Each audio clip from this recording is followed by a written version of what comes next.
It's the Steve Gruber Show. Scott Bertrand sitting in for Steve on this Monday morning all across this great country. Thanks so much for joining us. Shutdown continues in Washington, D.C. We'll see what news the week brings. Sam Raus is with us to discuss. Sam is a recent graduate at the University of Miami. David Boaz, a resident writing fellow with Young Voices, had a piece over at the American Spectator. COVID's over, so end the Obamacare subsidies entirely. Sam, thanks so much for joining us here on the Steve Gruber Show. Good morning, and thank you for having me. Appreciate it. Let's begin by outlining what this shutdown is about, at least for Democrats. They are asking not for a clean bill, but for a bill with some changes to it. What do they want? Yeah, the Democrats are pushing really hard right now for the Republicans to do maybe the strangest thing they could possibly do, which is to continue to fund for a number of handouts that were given during the COVID pandemic to health insurers under Obamacare, to pretty much subsidize them entirely on a corporate structure, as well as to continue to provide emergency healthcare benefits to illegal immigrants, which is just so out of touch with the Trump administration, so out of touch with where the American people are right now, and would cost us hundreds of billions of dollars that, frankly, nobody wants to spend. Nobody thinks it's an appropriate use of money. We're already so far in debt.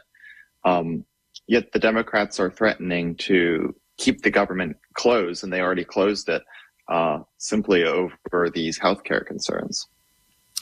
The subsidies, the COVID, I guess, bonus subsidies that went out during those years, this was a creation of the Biden administration. It wasn't part of the original legislation that passed. They were meant to sunset. They were also really generous, 400 times. I mean, you're talking about families that are making hundreds of thousands of dollars a year who were then eligible for these subsidies under the law as written. Yeah, this was a one-time thing. It was meant to be very temporary at a time when there's so much uncertainty in our public health system, so much confusion. The economy was pretty much in standstill as businesses closed down, as people worked from home. And so, yeah, we were looking to try to, keep the country healthy and running. But at this point, it makes no sense for us to be subsidizing the health care of people that are very well off, very much can afford health care, very easily will be able to get private insurance and pay for it themselves. But the Democrats don't want to hear that because they've been on a long path over the past decade and a half to trying to march us to a form of universalized health care through continuing to expand these programs, continuing to subsidize health insurance, pretty much taking over the health insurance industry from the public sector. And that's really not what we're looking for. I think that the Trump administration is very supportive of the free market, very supportive of people seeking out the benefits that they need and helping those that are in need when they absolutely need them. And that's what we did in the One Big Beautiful Bill with making Medicaid more efficient yet again. Sam Raus with us. You can read his piece at the American Spectator. COVID is over, so end the Obamacare subsidies entirely. I think it was Milton Friedman who said there's nothing so permanent as a temporary government program. And here we have temporary government extension, temporary government benefits during COVID. Why is it so difficult to simply say, Democrats wrote the bill this way. You said these are supposed to sunset. Why change now?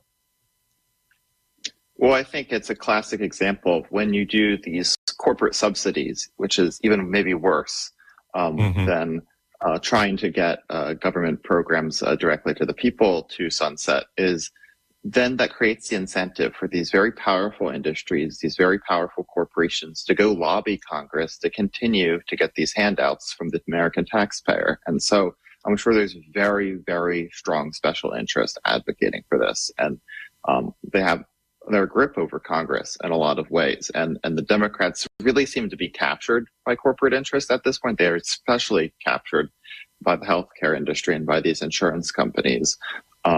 Because they see this kind of dual mandate where they can prop up their businesses and they can run these quote unquote free market enterprises, but they're really backed up and guaranteed by the government. There's no potential for failure, that's for sure.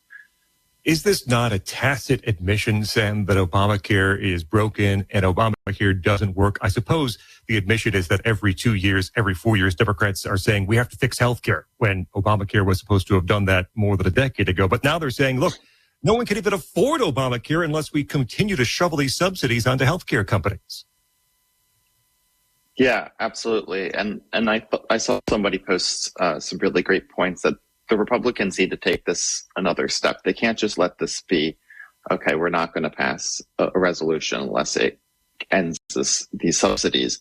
No, it is time for us to revisit the Obamacare question. And I think while there might be some electoral concerns with that, I think the party is in a much stronger state right now. And we can address it, and I think the American people are ready to acknowledge that this has not made their healthcare any more affordable. It certainly made it not any easier or simpler to get the care that you want, go see the doctor you want to see. It's so much paperwork and so complicated, and so many different people you're paying.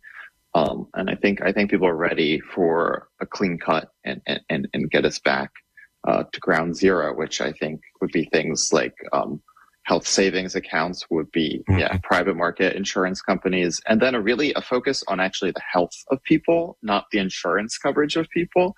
And I think that's what we're seeing at HHS under this administration for sure.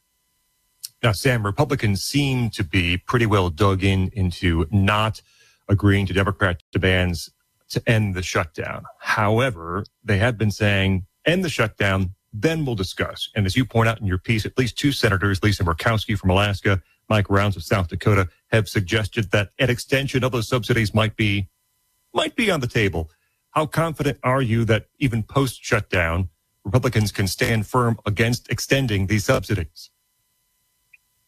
Well, I think that the Republican leadership and the majority of the caucus will not end a shutdown with the subsidies at all. And I think that those senators may be an outlier. I hope certainly that they're an outlier, because I would have extreme concerns that, if we continue this for even 1 or 2 more years, when it's really completely unnecessary, they'll find a way to continue and continue and continue. And that's what we've seen with so many different corporate subsidies that the U.S. government has done before.